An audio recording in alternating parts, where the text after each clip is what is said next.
आज की मेरी बातें यदि अजीब, थोड़ी अस्वीकार्य, असहज कर देने वाली, विरोधाभासी, असंगत लगें, तो मुझे कोई ताज्जुब नहीं होगा, क्योंकि आज मैं कुछ ऐसी बातें कर रहा हूँ, जिनसे अंततः सहमत तो सभी होते हैं, लेकिन सतह पे या सबके सामने उसे कबूल करने में सबको बड़ी असुविधा होती है। नमस्कार, मैं विष्णु बैरागी और आपने देखना शुरू कर दिया है मेरी यूट्यूब चैनल बैरागी की बातें। कृपा करें और मेरे यूट्यूब चैनल को सब्सक्राइब करें, इस वीडियो को लाइक करें, साझा करें, मेरी बात आगे तक पहुंचाएं। आपने आज के अखबारों में एक ही अखबार खबर पढ़ी होगी शायद, दूसरी खबर नहीं पढ़ी होगी। दो खबरें एक ही विषय को लेकर छपी हैं और दोनों अलग अलग महत्व से छपी हैं, अलग अलग स्थान पर छपी है। मेरे यहाँ जो अखबार आता है उसमें पहली खबर जो आज बड़ी प्रमुख खबर रही है कि इंदौर में 70 वर्षीय एक सज्जन ने एक कैफ़े में इसलिए आग लगा दी क्योंकि उस कैफ़े में लड़कियां आकर सिगरेट पिया करती थी, उनसे बर्दाश्त नहीं हुआ करता था। इसलिए उन्होंने सुबह सवेरे लगभग 5 बजे घासलेट लेकर उसमें आग लगा दी और पहली बार आग लगाने में कामयाब नहीं हुए तो प्रतीक्षा की 3 मिनट, उसके बाद दूसरी बार फिर आग लगा के उन्होंने उस कैफ़े को जला दिया। ये खबर इस अखबार के दूसरे मुखपृष्ठ पे प्रमुखता से छपी है, लेकिन इसी अखबार के 16वें पृष्ठ पर एक खबर और छपी है बरेली की, जिसमें दो लड़कों ने एक लड़की को चलती ट्रेन से फेंक दिया। वो छेड़छाड़ करना शुरू किया लड़की से, लड़की ने विरोध किया तो उन लड़कों ने उस लड़की को ट्रेन से फेंक दिया। लड़की के दोनों हाथ कट गए हैं, एक पाँव कट गया है और गंभीर स्थिति में वो अस्पताल में भर्ती है। खबरें दोनों ही लड़कियों से जुड़ी हुई हैं, लेकिन पहली खबर मुखपृष्ठ पर दी गई है प्रमुखता से और दूसरी खबर सबसे अंतिम पृष्ठ पर दी गई है बहुत ही चकाम चलाऊ अंदाज में। इससे लड़कियों के प्रति हमारे नज़रिए का प्रमाण सीधा सीधा मिल जाता है। लड़कियों के साथ छेड़खानी करना हमारे लिए बहुत सामान्य बात मानी जाती है, इसलिए वो खबर 16वें पृष्ठ पर जाती है। लेकिन लड़कियां सिगरेट पीती हैं ये हमें स्वीकार नहीं है, इसलिए ये खबर मुखपृष्ठ पर आती है। मुझे अचानक याद आया, कुछ बरस पहले, शायद हो सकता है 8-10 बरस पहले की बात हो। मैं एक जगह नाश्ता कर रहा था सुबह और अखबार सामने पड़ा हुआ था और मुखपृष्ठ पर खबर थी कि इंदौर में गुजराती कॉलेज के सामने कुछ लड़कियों ने चाकूबाजी कर ली। तो जिनके यहाँ मैं नाश्ता कर रहा था उन्होंने कहा कि लो, अब तो लड़कियां भी चाकूबाजी करने लगी, यही बचा था अब तो। तब मैंने सहज भाव से पूछा था कि चाकूबाजी करना आपत्तिजनक है या लड़कियों का चाकूबाजी करना आपत्तिजनक है। उन सज्जन ने इस प्रश्न की कल्पना भी नहीं की थी होगी और वो चुप्पी साध गए थे। उन्होंने कहा था हाँ, मूल बात तो ये है कि चाकूबाजी गुंडागिर्दी गलत बात है। ठीक यही स्थिति आज के इस समाचार को लेकर है। सिगरेट पीना बुरी बात है या लड़कियों का सिगरेट पीना बुरी बात है? यदि सिगरेट पीना बुरी बात है तो लड़कों का सिगरेट पीना हम लोग क्यों स्वीकार कर रहे हैं, क्यों बर्दाश्त कर रहे हैं? और यदि सिगरेट पीना खराब है तो लड़के भी उसे बिल्कुल नहीं पिए। लड़कों के सिगरेट पीने पर उन्होंने कैफ़े में आग क्यों नहीं लगाई? लड़कियों के लिए क्यों आग लगाई? क्यों? क्योंकि पैमाने हम लोगों ने बना रखे हैं और हम जो कहते हैं बेटा बेटी एक समान, हम तो लड़कियों को भी बेटा कह के संबोधित करते हैं और ये हमारी बेटी नहीं बेटा है, ये कहने में हम लोग देर नहीं करते, बड़ा गर्व अनुभव करते हैं। हमने तो उसे बेटों की तरह पाला है, ये कह के अपनी शान बघाड़ते हैं। लेकिन जब बेटियां बेटों जैसा व्यवहार करती है तो वो हमें स्वीकार नहीं होता है। क्यों? क्योंकि वर्जनाओं के पैमाने, व्यवहार के पैमाने हम लोगों ने तय कर रखे हैं। और संयोग की बात है कि स्त्री प्रमुखता के बहुत सारे चलन हमारे देश में जो है वो हमारी जानकारी में नहीं है। आप में से कितने लोगों को पता है कि असम का समूचा सामाजिक ढांचा स्त्री प्रधान है? वहाँ गृहिणी ही घर की मुखिया होती है और सारे फैसले वो महिला करती है। छत्तीसगढ़ में मैंने खूब यात्राएं की है और छत्तीसगढ़ में मजदूर पेशा समाज में सारा का सारा तंत्र प्रशासन का, घर का और काम धंधों का महिलाओं के हाथ में है। आप आश्चर्य करेंगे, महिलाएं वहाँ पर ठेकेदारी लेती हैं, मकान निर्माण की ठेकेदारी लेती हैं, सामान ढोने की ठेकेदारी लेती हैं और ट्रैक्टर ट्राली में मजदूरों की जगह महिलाएं मिलती हैं और वो खूब आराम से बीड़ियाँ पीते हुए और गाना गाते हुए मर्दों की तरह ठटा ठिठोली करते हुए अपना काम करती हैं और स्त्रियां ही वहाँ पे सब कुछ तय करती हैं। और हालत ये है कि पुरुष वहाँ पर डरता है छत्तीसगढ़ में कि कहीं मेरी पत्नी मुझे छोड़ नहीं दे। ये दृश्य मैंने बीसियों बार देखे हैं।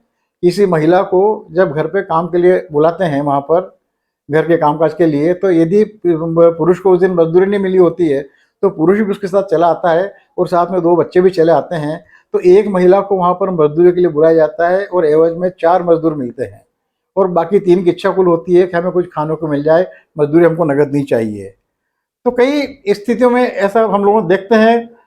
हम लोग चूंकि हमारी मनोदशा जैसे कहते हैं माइंड सेट लड़कियों के ऐसे व्यवहार की नहीं है, इसलिए हमें बड़ा अजीब लगता है और हम इसे अपनी संस्कृति पर चोट मानते हैं। गोया संस्कृति का सारा दारोमदार महिलाओं के जिम्मे कर दिया है। मैं तो कहता रहता हूँ कि अक्लमंदी का सारा ठेका पुरुषों ने ले लिया है और घर की इज्जत बचाने का सारा ठेका महिलाओं के जिम्मे कर दिया है। आपने हमने कई बार सुना होगा, घर में कभी कोई विवाद होता है, विवाद कोई झगड़ा हो जाता है तो लोग आसानी से अपने मित्रों को कहते हैं कि यार भाभी तो औरत है, यार तू तो मर्द है, तू तो समझदार है। गोया भाभी समझदारी से का काम बिल्कुल नहीं लेती हैं। और घर की इज्जत का सवाल ये है कि मेरी पत्नी सड़क के किनारे जा रही है और दूसरे किनारे चलने वाला यदि मेरी पत्नी को आंख मार देता है तो मेरे घर की इज्जत खराब हो जाती है। यानी घर की इज्जत की, खानदान की इज्जत की रक्षा की सारी जिम्मेदारी हम लोगों ने महिलाओं पर डाल दी है। पुरुष कितने ही कदाचरण करे, दुराचार करे, वो क्षम्य है। महिलाओं के लिए कुछ भी क्षम्य नहीं है। ये सारी वर्जनाएं, ये सारे पैमाने किसने तय किए हैं? हम ही ने तय की हैं। यदि सिगरेट पीना बुरा है तो सबके लिए बुरा है और सिगरेट पीना अच्छा है तो सबके लिए अच्छा है। यदि इसलिए केवल लड़कियों, मैं ये नहीं कह रहा हूँ कि सिगरेट पीना अच्छा है या लड़कियों को पीना चाहिए, मैं ये बात नहीं कर रहा हूँ। मेरा आग्रह कुल ये है कि हम अपने व्यवहार में जो दोहरापन बरतते हैं, आदर्शों का जो पाखंडवाद बरतते हैं, वो इस एक घटना ने हमारे इस पाखंड को बिल्कुल हमारे कपड़े उतार के रख दिए हैं। वरना यदि सिगरेट पीना बुरा होता है तो वो लड़कों के लिए भी बुरा होना चाहिए था, केवल लड़कियों के लिए बुरा नहीं होना चाहिए था। और मुझे इस बार एक बड़ा परिवर्तन देखा है मैंने। फेसबुक पर मेरे लगभग 2700 मित्र हैं मेरी मित्र सूची में, और इस बार मेरी मित्र सूची में कुल एक पोस्ट इस घटना के समर्थन में आई है। यानी अब मुझे लग रहा है अच्छा, जो मैं इसमें बुरे में जो अच्छा देख रहा हूँ वो ये देख रहा हूँ कि लोग शायद अब प्रश्न करने से पहले खुद की गिरफ्तार में झांकने लगे हैं कि हमारे इस सवाल का जवाब में, हमारे सवाल के जवाब में कोई सवाल नहीं आ जाए। शायद इसलिए, वरना 2700 जिसकी मित्र सूची हो, उन लोग जहाँ पर लोग प्रतिक्रिया देने के लिए उतावले बैठे हुए हो, वहाँ पर मेरे मित्र सूची में कुल एक पोस्ट आई है। इससे मुझे लगता है कि कहीं ना कहीं आत्ममंथन शुरू हो गया है। और मुझे लगता है इन सबके पीछे हमारे बच्चों को मैं दोष बाद में देता हूँ। इसके लिए दोषी हमने हमारे लोकाचार के जो नए पैमाने गढ़ लिए हैं, वो उसके लिए इसके मूल में वो सब हमारे नए पैमाने हैं, हमारा आचरण है। बच्चे तो वही करते हैं जो हम कहते हैं, जो हम करते हैं। बच्चे हमारी नकल करते हैं, वो अपनी ओर से अपनी अकल नहीं लगाते हैं। बच्चे इसलिए कहता है कि man is known by his deeds not by words. कहा जाता है कि आदमी अपने कामों से पहचाना जाता है, अपनी बातों से नहीं। तो हमारी बातें कुछ और होती हैं और हमारे काम कुछ और होते हैं। हरियाणा में महिलाएं हुक्का पीती हैं, आपने देखे होंगे, फिल्मों में देखा होगा, और इधर अपने अपने फेसबुक पे भी आपने देखा होगा। स्कूली लड़कियों के सिगरेट पीते हुए चोरी छिपे बहुत सारे वीडियो आपने देखे होंगे। वस्तुतः ये मनुष्य प्रकृति है, निषेध सदैव आकर्षित करते हैं और वर्जनाएं तोड़ने के लिए उकसाती हैं। और फिर इसमें जो एक बिल्कुल बघार लग गया है पूंजीवाद का। पूंजीवाद में हम सब उपभोक्तावाद के आकर्षण में फंस के रह गए हैं और पूंजी को प्राथमिकता और महत्व दे दिया गया है। और सज्जनता, हमारे जो सज्जनता के जो मूल पैमाने थे वो सब ध्वस्त कर दिए गए हैं, उनकी अनदेखी अवहेलना होती है। आज ये देखा जाता है कि कौन कितने पैसे वाला है और उसी के आधार पर उसकी इज्जत होती है, सम्मान होता है, उसे सैल्यूट किया जाता है।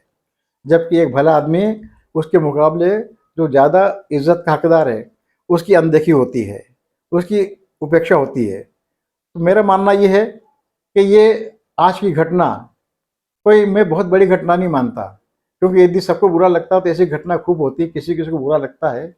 लेकिन ये लड़कियों ने सिगरेट नहीं पीना चाहिए, ये ठीक है, लेकिन उतना ही ठीक ये भी है कि लड़कों को भी सिगरेट नहीं पीना चाहिए। और लड़के तभी पीते हैं जब उनके माँ बाप पीते हुए नजर आते हैं। मेरे घर में कोई सिगरेट नहीं पीता। हमारे पिताजी कभी कभार तंबाकू पी लिया करते थे, शायद गांजे गांजे की चिलम भी उन्होंने पी होगी। और गांजे की बात रही तो आपने हमें देखा होगा कि हमारे तो संत लोग, ऋषि मुनि, सन्यासी लोग सिंहस में तो गांजे की धुनी रमाए बैठे रहते हैं, गांजे पे कष्ट लगा रहते हैं, और हमारे नौजवान शौक में उनके साथ गांजे पीते रहते हैं। तो हमारे साधु संतों को गांजे पीने की छूट है, हम लोगों को छूट नहीं है। कुल मिला के हम लोग, हमारे आचरण में हमारे पैमाने समान पैमाने नहीं है, और पूंजीवाद के चलते हमारी संस्कृति, हमारा सांस्कृतिक क्षरण बहुत ज़्यादा हुआ है। और हम लोगों ने एक, हमारा मूल जो हमारा चलन होना चाहिए था कि सज्जनों का सत्कार, दुर्जनों का दुत्कार, हम लोगों ने अपने इस मूल ध्येय को, मूल आचरण को, मूल आह्वान को अनदेखा कर दिया, छोड़ दिया है। और हमारे केवल इसी संकट के लिए नहीं, कई सारे संकटों के लिए हमारा ये व्यवहार ही जिम्मेदार है। और ये सब जो भी हम देख रहे हैं, भुगत रहे हैं, ये सब हम ही ने निर्मित किया है, और हमने जो कुछ किया है उसके फल तो हमें भोगने ही पड़ेंगे। इसलिए आज एक कैफ़े जला है, हो सकता है कल इसी किस्म की और भी घटनाएं सामने आई, लेकिन ये सारी घटनाएं कुल मिला के अंततः एक ही बात रेखांकित करेगी कि हम एक और तो संसद में आरक्षण की बात करते हैं महिलाओं के लिए, दूसरी ओर हम लोग कहते हैं कि 33%, 50% क्यों नहीं? जब आबादी आधी है तो आरक्षण 33% का क्यों, 50% क्यों नहीं? बेटा बेटी एक समान, लड़के लड़के में कोई भेद मत करो। ये हमारे दोहरे कथनी करने के अंतर का, हमारे पाखंड का ये पर्दाफाश है। और अब हमें ऐसी सच्चाइयों के उजागर होने के लिए तैयार हो जाना चाहिए। ये एक शुरुआत है। धन्यवाद, नमस्कार। मेरे चैनल को सब्सक्राइब जरूर कीजिएगा।